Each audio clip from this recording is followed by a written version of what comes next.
Thank you అండి పుల్లారావు గారు. Right, Bharat Reddy గారు. ఇక పహల్గామ్ టెర్రర్ అటాక్ పై భారత్ వార్ షురూ చేసింది. ఉగ్రదాడికి ప్రతీకారంగా చర్యలు చేపట్టింది.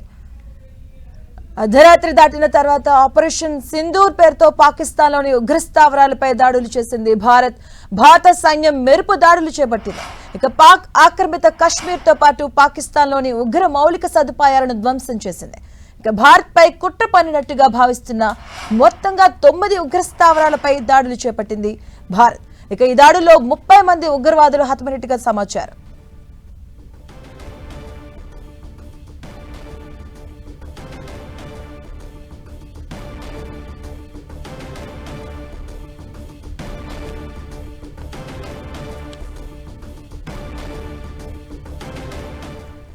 ఇక పాక్ యూరి సెక్టర్ లో కాల్పులు జరిపింది. భారత పౌరుల టార్గెట్ గా కాల్పులు జరిపినట్టుగా తెలుస్తుంది. దానికి సంబంధించిన బ్రేకింగ్ న్యూస్ చూస్తున్నాం. పాక్ సైన్యం కాల్పుల్లో 3 పౌరులు మృతి చెందినట్టుగా మనకు సమాచారం అందుతుంది. యూరి సెక్టర్ లో పాక్ సైన్యం కాల్పులకు దిగింది. దానికి సంబంధించినటువంటి బ్రేకింగ్ న్యూస్ చూస్తున్నాం. ఈ కాల్పుల్లో 3 చనిపోయినట్టుగా తెలుస్తుంది. భారత పౌరులే టార్గెట్ గా కాల్పులు జరిపింది పాక్ సైన్యం కూడా. దానికి సంబంధించి బ్రేకింగ్ న్యూస్ చూస్తున్నాం. ఈ కాల్పులో 3 మృతి చెందినట్టుగా తెలుస్తుంది. భారత పౌరులే టార్గెట్ గా కాల్పులకు దిగింది పాకిస్తాన్ సైన్యం. యూరి సెక్టార్ లో ఈ కాల్పులు జరిగినట్టుగా తెలుస్తుంది. ఈ కాల్పులో 3 చనిపోయినట్టుగా తెలుస్తుంది. ఉగ్ర స్థావరాలను టార్గెట్ చేసుకుంటూ కేంద్ర ప్రభుత్వం నిన్న తెలియజేసింది. ఆర్మీ దీనికి సంబంధించి పాక్ పై సైనిక సదుపాయాలపై దాడులు చేయలేదని కూడా తెలియజేసింది. ఇక పాక్ సైన్యం కాల్పులో 3 చనిపోయినట్టుగా తెలిపింది. యూరి సెక్టార్ లో పాక్ సైన్యం కాల్పులకు దిగబడింది. ఈ కాల్పులో 3 చనిపోయినట్టుగా మనకి సమాచారం అందుతుంది.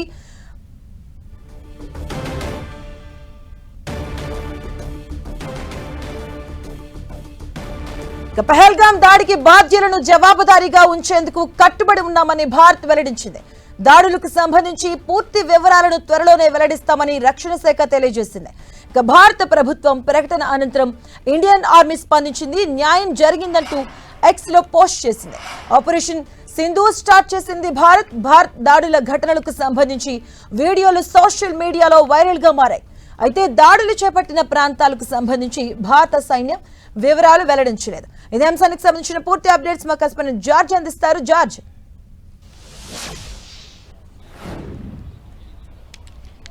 పహల్గామ్లో జరిగిన దాడికి ప్రతీకారంగా ఉగ్రవాద శిబిరాల మీద భారత సైన్యం దాడి చేసింది. దాదాపుగా 1:40 ఈ దాడి చేసినట్లు ఆర్మీ అధికారులు సైతం కూడా ప్రకటించారు. ఈ దాడిని సైతం కూడా పాకిస్తాన్ ధృవీకరించింది.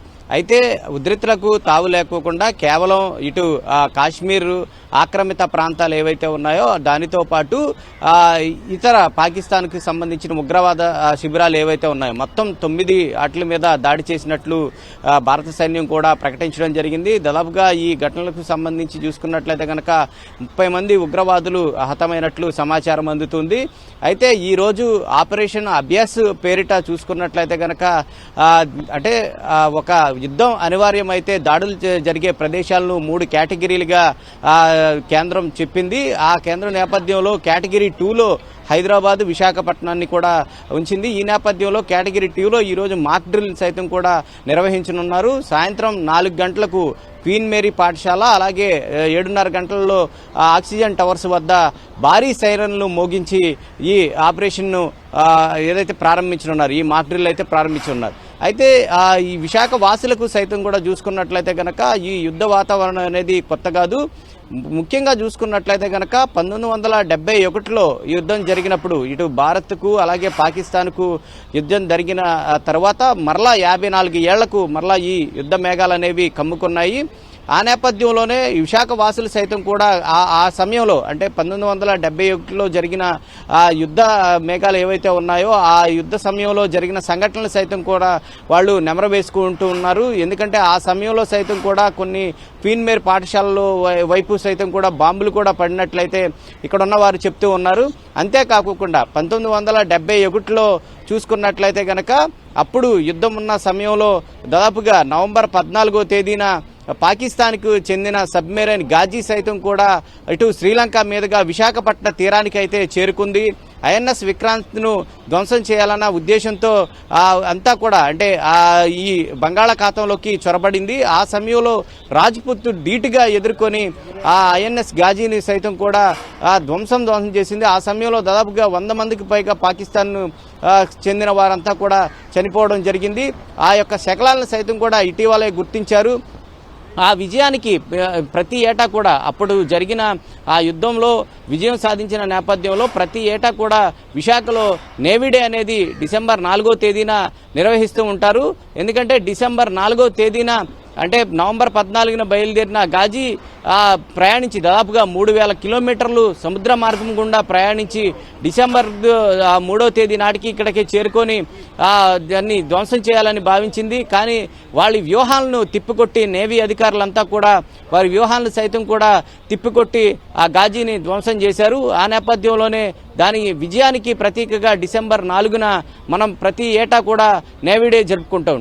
అయితే విశాఖలో చూసుకున్నట్లయితే గనక అత్యంత కీలకమైన స్థావరాలన్నీ కూడా ఇక్కడే ఉండడం జరిగింది. ముఖ్యంగా చూసుకున్నట్లయితే గనక తూర్పు నావికాదళ స్థావరం ప్రధాన స్థావరం విశాఖపట్నం కేంద్రంగానే ఉంది.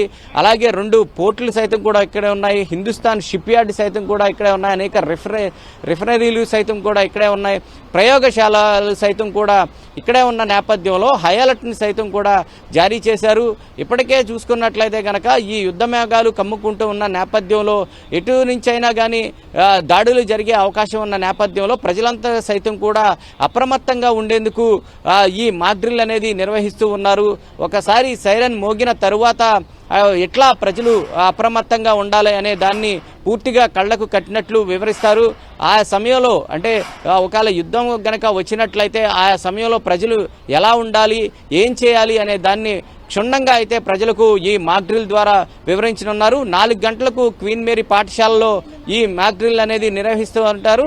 అంతేకాకుండా మరికొన్ని ఎన్సీసీ అంతేకాకుండా ఎస్డీఆర్ఎఫ్ ఎన్డీఆర్ఎఫ్ సిబ్బంది సైతం కూడా ఈరోజు కొన్ని చోట్ల మాక్ డ్రిల్ అనేవి నిర్వహించి ఉన్నారు. ఉదయం నుంచి సైతం కూడా అంటే యుద్ధాలు వస్తే గనక మన ప్రాణాలను ఏ విధంగా రక్షించుకోవాలి, అలాగే ఎలా మనం అక్కడ యుద్ధాన్ని ఎదుర్కోవాలి అనే దాన్ని సైతం కూడా ప్రజలకు సైతం కూడా క్షుణ్ణంగా అయితే వివరించనున్నారు. ఆ నేపథ్యంలోనే ఈ కేటగిరీ 2లో ఉన్నటువంటి విశాఖలో ఈరోజు మాక్ డ్రిల్ అయితే నిర్వహిస్తూ ఉన్నారు. అయితే గతంలో సైతం కూడా అంటే 1971లో ఈ యుద్ధాన్ని వచ్చే సమయంలో చూసుకున్నట్లయితే కనుక అప్పుడు సైతం కూడా ప్రజలు ఇళ్లలో దీపాలు ఆపేసి 2 రోజుల పాటు కూడా బిక్కుబిక్కుమంట ఉన్నాము అనే దాన్ని కూడా వాళ్ళు నెమరు వేసుకుంటూ ఉన్నారు. ఏదైనప్పటికీ యుద్ధం అనివార్యమైతే ప్రజలు ఏ విధంగా వ్యవహరించాలనే దాని మీద అయితే ఈరోజు మాక్ డ్రిల్ నిర్వహించనున్నారు. జార్జ్, అలాగే పహల్గామ్ దాడిలో విశాఖవాసి కూడా చనిపోవడం జరిగింది. సో ఆ కుటుంబం నుంచి ఏమైనా రియాక్షన్ ఉందా? ఎందుకంటే పాకిస్తాన్పై ఆపరేషన్ సింధూర్ స్టార్ట్ చేసింది భారత్.